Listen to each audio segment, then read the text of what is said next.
Today with us we have Shareefa Begum again to continue the conversation. Thank you so much again for joining in the studio, Shareefa. Hi, Kritika. It's my pleasure to meet you again here. So I thought I'll just continue with where we stopped last time. And in our last discussion, you shared about juggling between your mom's plays and your in-law plays, and it was quite hard for the children to get back to the routine. So at this juncture, I have a wonderful question to you about one of the most important topic that we women have, which is women's guilt or mom's guilt. So I wanted to know if you had any kind of that mom's guilt or you did not have, or if you had, how did you overcome it? To say precisely, if a mother doesn't have, if mother didn't have a mom skill, that is a very beautiful thing to happen. But I'm a normal human, so I'm no exception to it.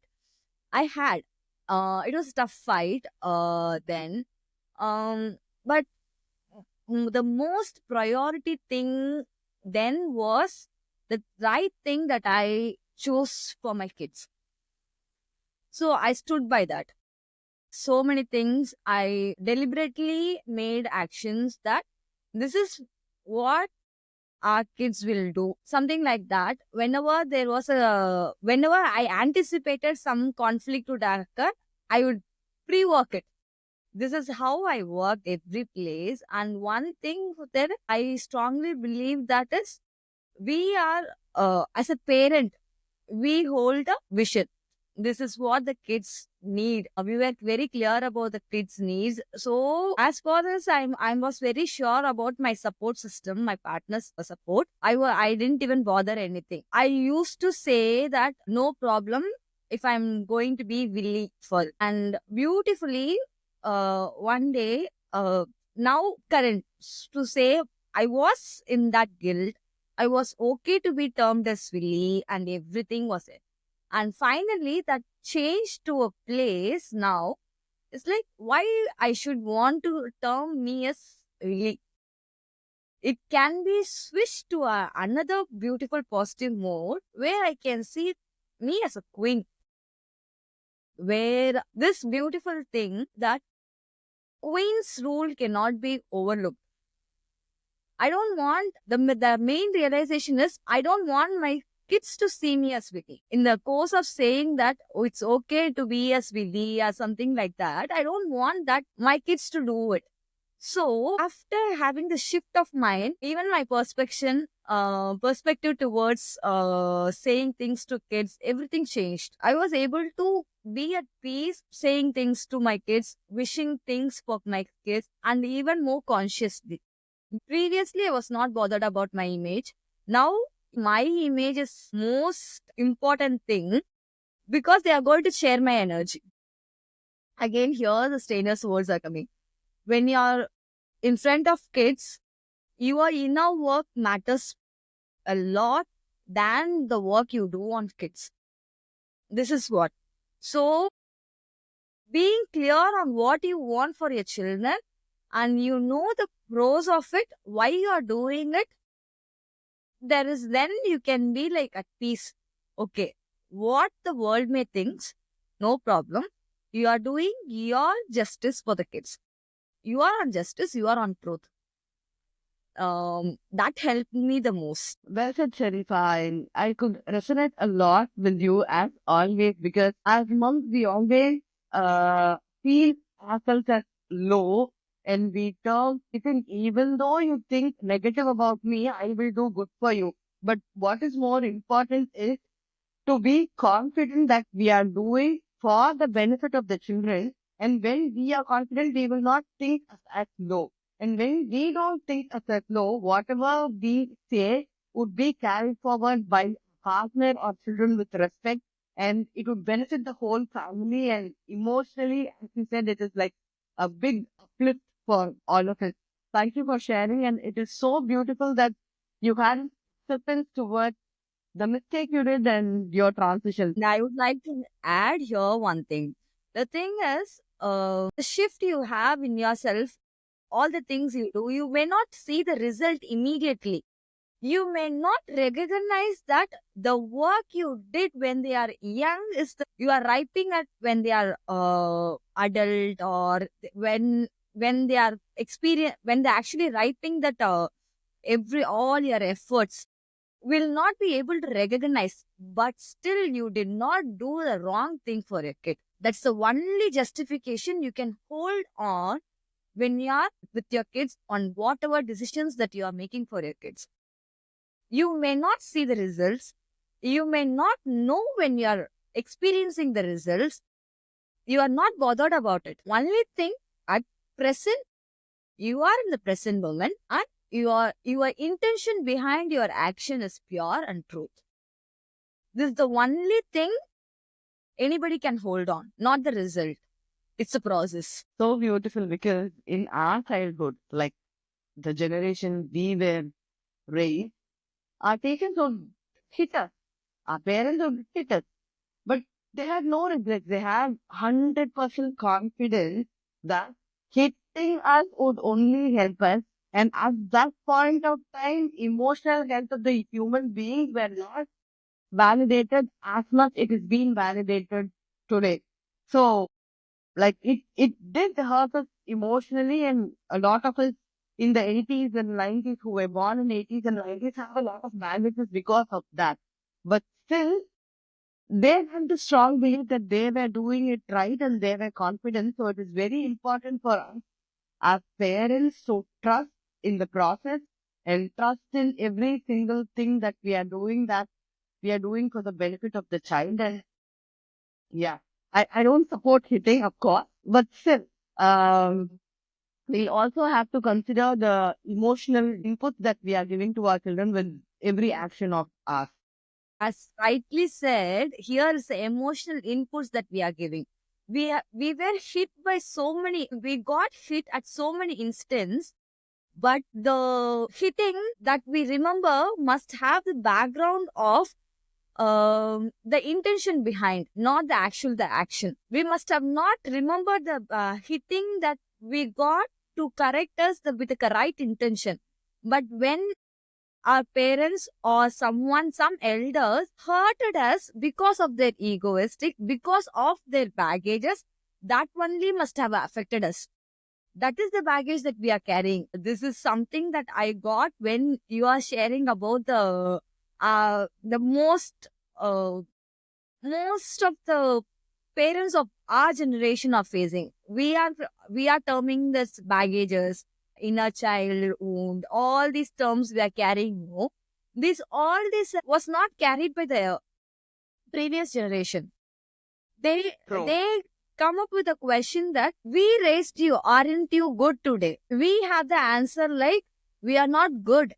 We have hurtings, but we are not able to say it to them. Either we are not able to say it to them, neither. Those hittings and those whatever the disciplinary way they handled it, whatever they did with a good intention have paid us also, has corrected us. If not that word they said, we must have not realized it. If that not the stare they stare at us, we must have not realized it. So after so many knowledge and after so this generation, we have realized this, we are not supposed to do this, and we are clueless also. The same cluelessness was faced by our parents when they were parents, when they were at our stage. Only thing is there's a shift in different itinerary because of the generation gap. That is what I realize it now. So purely previously, I used to have regrets over my parented style. Okay, I was developed this that is why I'm like this. All these things, but now currently I'm in a position that okay, their intentions were good, their intentions were not bad. That's why we are able to cross it. We were able So to, true. we were holding on the intentions, not on the actions. The same thing here, what we are saying is purify your intention. Your intention is the very, very important thing. This is what Islam also says. Whatever action you do, you are paid for your intention. You do n number of times prayers, but your intention is to show off, your intentions will be paid off. If you are doing it for the sake what it has to be done, then your intentions will be paid off. You will be rewarded accordingly. So very true, because that was the gap we have with our parents, and you put it like in a very straightforward way, that why they were like that and why we are like this. Thanks for doing that, Shareefa.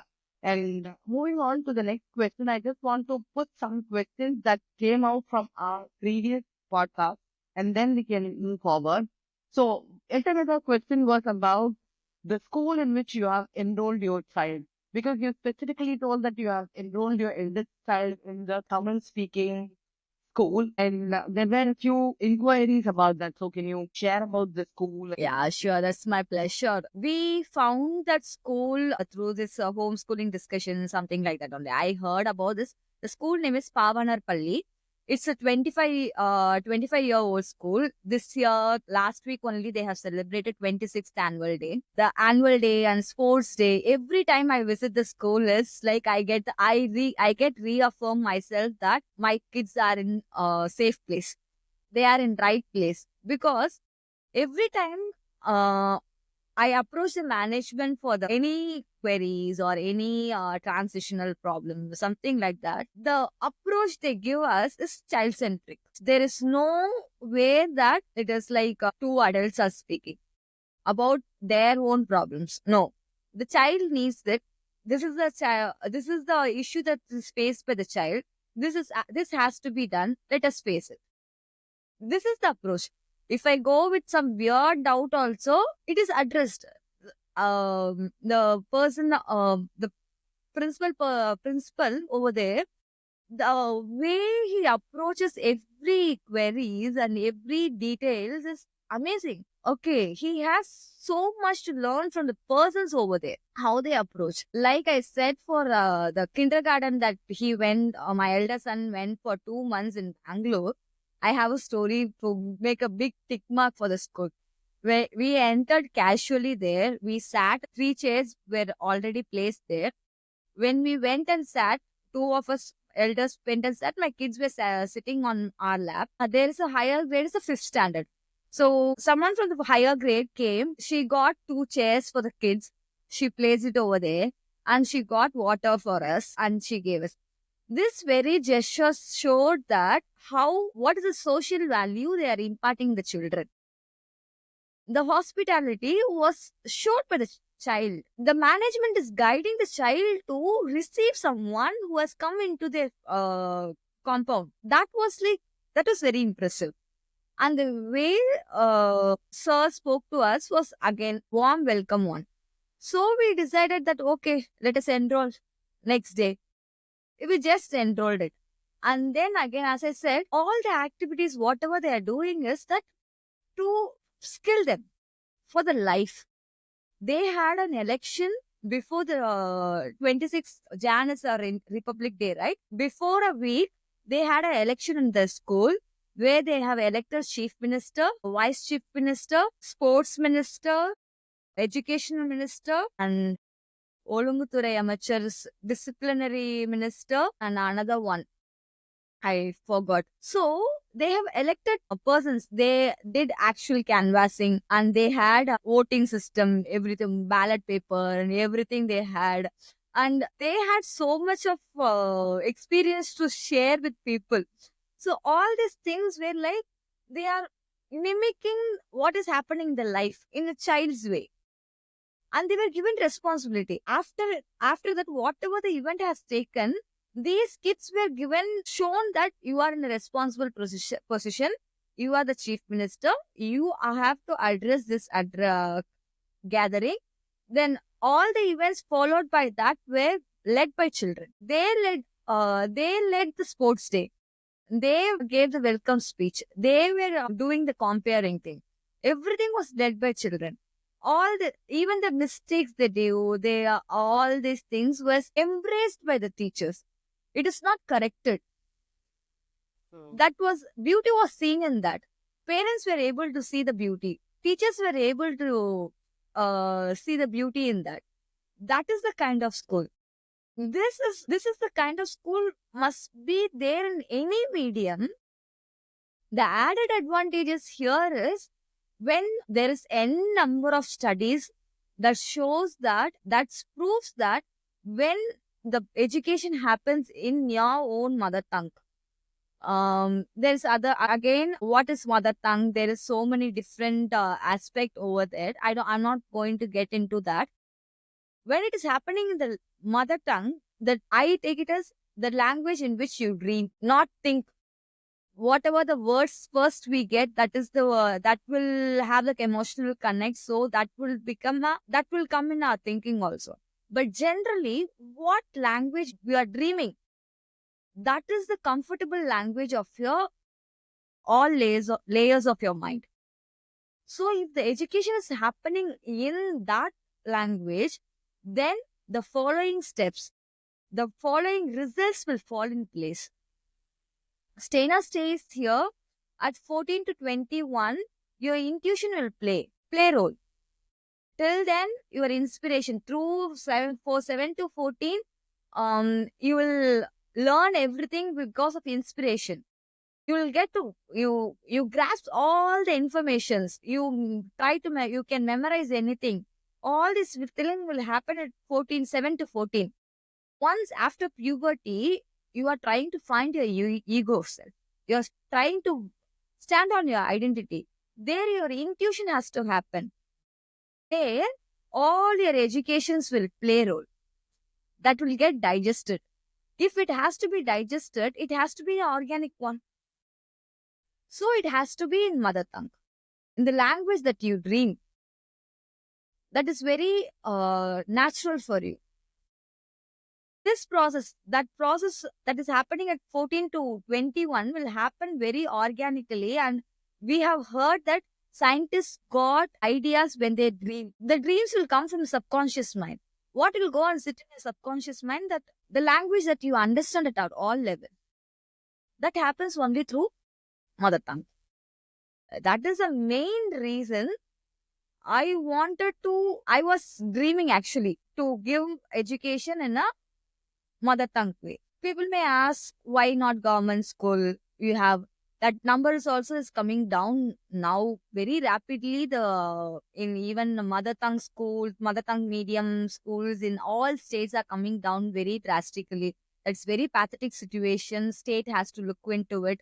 All this thing. And luckily, this place is like there's apart from education, that management is trying to give the children more. All they need.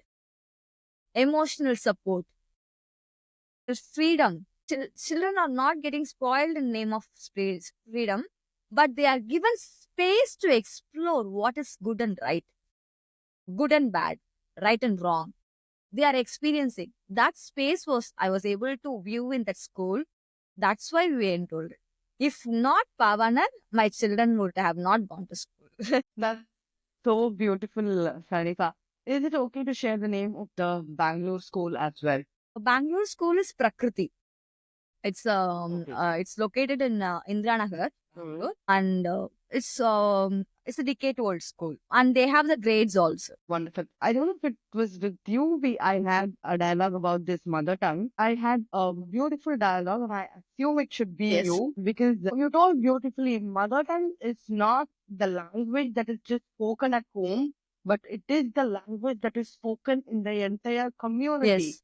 Every single person the child sees, and if the child is learning in that language, it makes the most beautiful sense, and it gives meaning to them. And you also beautifully. Oh, there's like for the what is mother tongue. To say that there are several ideas behind it. One of the idea is like what's this communities around you is speaking. If I'm a Tamilian, if I'm going and sitting in Kerala or Karnataka, people around me are speaking Malayalam or Kannada. That would be my primary language because that is what I'm getting to hear it The the most. most. So the culture speaks that. You will get to know the culture. You'll get to know about your culture, your roots, everything when when you are able to understand that language. You'll be able to get connected with the people.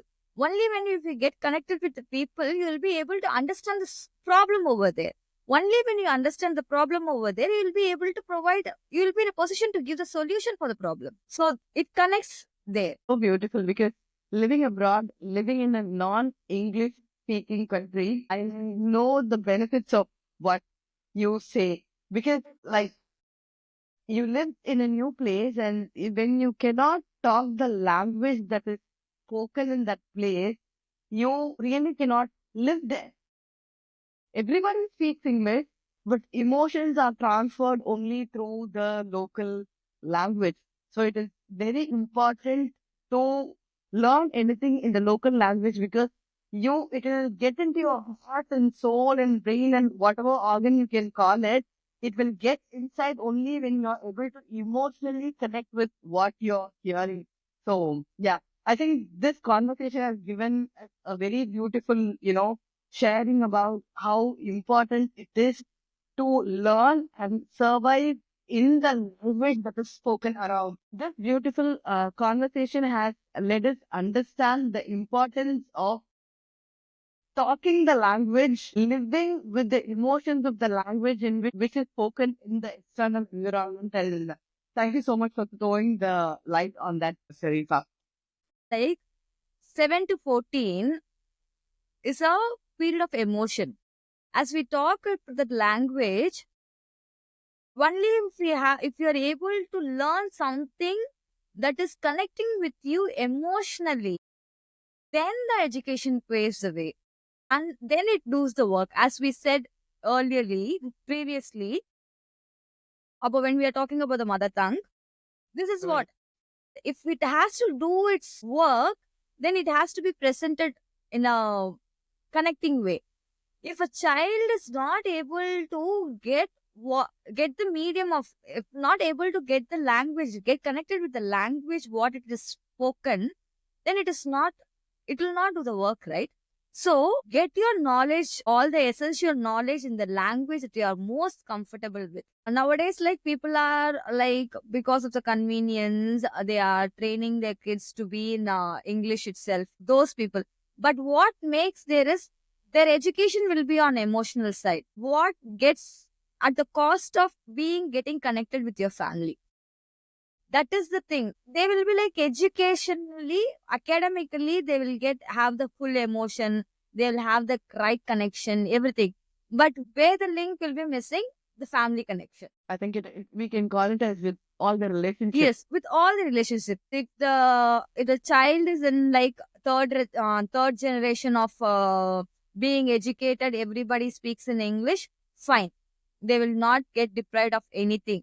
But if they are the second generation who is getting educated, then they will get immediately their relationship with the previous generation, their grandparents will get hindered. It goes to the next layer, next layer, next layer. So it is so important that it has to be in the language tongue. The answer is the mother tongue. Because of, as you said, you are being in a non-English speaking country, they have the community. They have to be well connected with the community because they are with their community. Here, the effort has to be taken at home to maintain the mother tongue so that they have the bonding also. Very beautiful, because one thing I loved about Denmark is they love you talking in their language, and they also love you more when your kids talk the mother tongue. Because in a country like Denmark, which is very well connected to the family, they have a very strong and beautiful family connection, and the roots with the family is very strong in the Danish society. And like when we enrolled our child in the kindergarten, the first question was, do you talk your mother tongue at home? We will take care of the Danish. You better talk mother tongue at home so your kids have proper relationship with their grandparents. Whether you're going to India or not, that is completely a different story. But what is important for you is to take care of the mother tongue. And until now, they are very particular about that. And I think that is very important. And that is one thing we non-residential Indians with it a lot, be it English speaking country or non-English speaking country. It is so pathetic that at least 30 to 40% of the Indian community that is staying outside is not able to give the mother tongue knowledge to the children. And I think there should be some kind of an awareness that happens towards it so that kids have a strong attachment towards their roots. Yes, we started somewhere, ended up somewhere, but it was nice, and I think it is more meaningful as well. And one more question from the last conversation we had. There was a comment in our YouTube channel asking about if you are homeschooling your child or unschooling your child, how would the child get social connection? So I want your words on it. Followed up, I would also share my thoughts. That's a very great stigma or something that holds back everybody. This is a question that we get from every family member, how they will get to know this, that, how they will get to mingle with the society. All these questions they get up. So, very common question that they have put up in our first part of our conversation. Here, I would like to say that here, actually, they have a wider society to mingle. They get to people, this is exposure what the parents as a caretaker are exposing them, providing them, the environment they are providing them. So, provided they are exposed to the entire society, they will have their own peers. They know very clearly they are our peers, and we should talk to a kid like this, and we should respond to an elder like this. The elders will approach us like that, that they will not hesitate to go and talk to anybody. This is one beautiful thing I have observed right from my kids, where when they are so young till date. It's like whenever we were in native, it's a dead end street. So whenever we go to native, the street will be like these. They will go get to the streets. People from other house also will get come on streets. So whenever we are going there, it makes a change everywhere. Whenever my kids are being questioned or people ask them, people somehow they come and ask me where they are studying, and they will be like more curious. Are you homeschooling? They find the difference. I can see the difference. I'm not able to put it in the correct word here, but I can feel the difference how the people are approaching us, how the people are seeing our kids, and the way they respond. And their society is not limited to the 30 or 40 people in a classroom.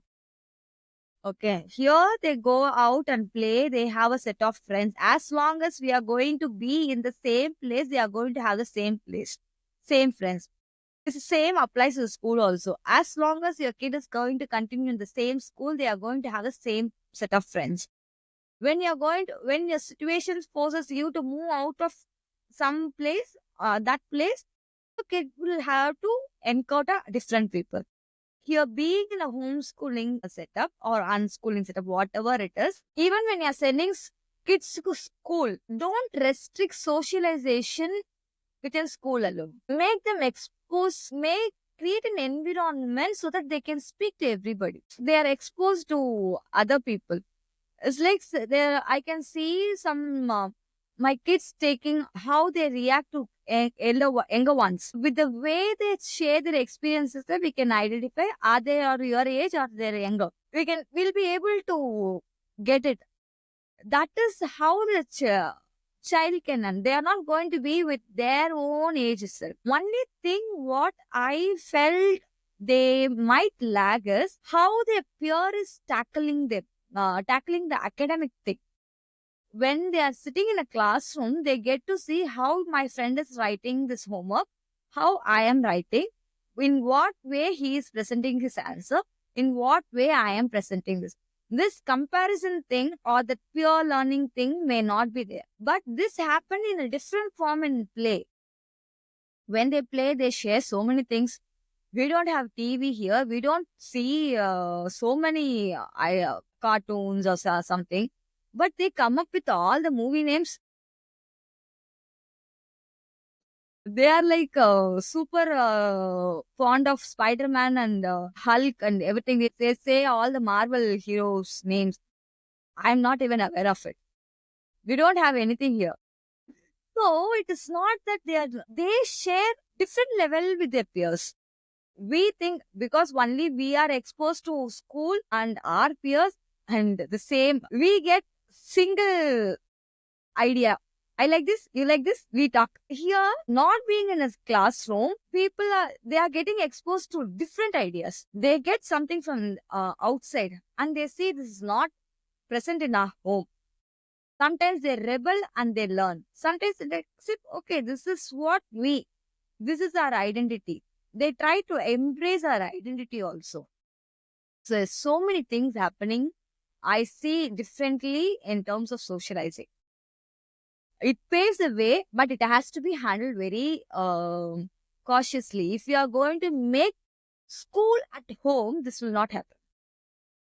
If your homeschooling purpose is only the academic part, making your child ready for the future earnings, this will not happen. If your scope is that wide, making socialization, actual socialization, break the myth, children will get more socialized easily. Thank you so much for sharing your perspective, Sharifa. And I want to put my perspective here, taking this as an opportunity. So when I read the question and when people ask me the same question, what I feel is children learn through imitation. And when the child is around you, it will receive all the networking skills through you.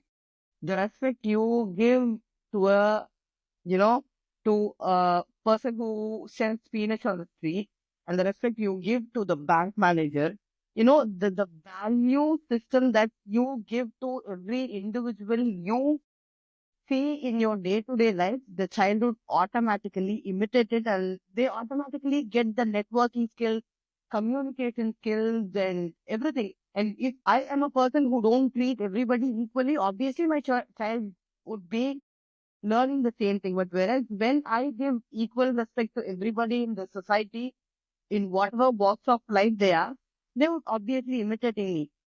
So it doesn't have to come from a school. That is one thought.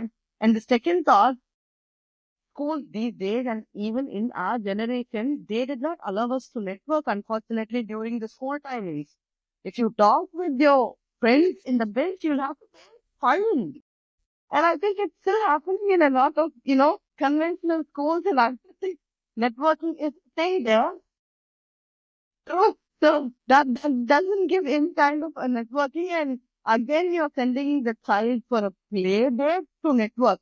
So what's the point in sending a child to a school for networking and these days all the conventional schools are thinking only with academics and not with networking or not with sport or whatever. Its priorities differ and based on the priority we chose the school. So I am no one to complain it.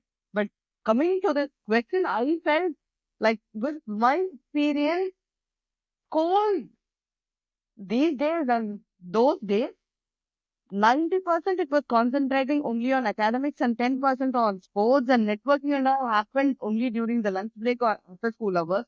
And most of the schools have only 10 minutes lunch break. So I don't understand how they will get the need to network. And that's why all these play dates and sleepover, all those things are happening at a very young age, which I don't recommend because at least until puberty, until 14, it is very important that the child stays with the parent and not at, you know, a friend's house. Even though there are responsible adults in the friend's house, we don't know what the child is observing and taking inside. So I think networking and socializing would not be a trouble in a homeschool or an unschool until as you put forth that the homeschool is not constrained only with like giving an exposure of school at home. So that was what I wanted to And like, we share. didn't get socialized and all. We know bench before and bench back. We don't even 30 names of our schoolmates. We have Like 6 years, we must have traveled if we are studying from 6th standard to 12th standard in a particular school, or if we are traveled from LKG to 12th standard, if we have traveled in the same school, then we might know the names. That is what's my experience. I think this must be the 90% of people's experience too. I completely agree. And the funniest part is that in LKG, if you are sitting in the first bench, until 12th, you should sit only in the first bench. You cannot even move anywhere else in the class, even though you're tall or short. If this is your place, tell the else that should be your place, and that is how the schools were then. And even now, with generation kids who are in the conventional school, whether it is like an expensive school or a non-expensive school, I still hear the same story from my nieces and nephews. And yeah, so I think that is how it is happening in most of the educational institutions. That all fun apart, if you are good in socializing and networking, so would your child be. And if you are networking and socializing for a purpose, your child will obviously imitate the same. So I don't think there should be any fear within any parent, or like networking and communication skill should not be a hindrance for being a homeschooler or an unschooler. That this is not an individual person's question, because to the heart we know how we have networked or socialized everything. This is the societal myth imposed on whoever is having this idea of getting into an alternative way of going, getting things done, whatever it is, be it not only in school. If you are like, if you want to follow anything for particular, be it natural living, be it minimalistic living, be it whatever the food habit you want to do, everything has a society will have questions towards you. That is the reflection. That is one of the questions that we get on socializing. And thanks to the previous people who have done. Nowadays we have people, parents who have been homeschooled. We are in that position. The awareness is so. I think we are like almost the second generation Yes, globally who is actively into yes. homeschooling. When 7 years before, when I started this homeschooling, I was thinking that we are one among millions. Not like that. We are one among just lakhs. That is a scenario. I would say thousands, because it is just that we are not interconnected with each other. But now a lot of WhatsApp groups and Facebook groups are available, especially for India, and every town has a homeschooling and unschooling group. So if you just explore a bit, all of us could, just Yes. connect with the fellow community. Yeah. The more Yeah. talks and awareness is happening now. People are there. People are there.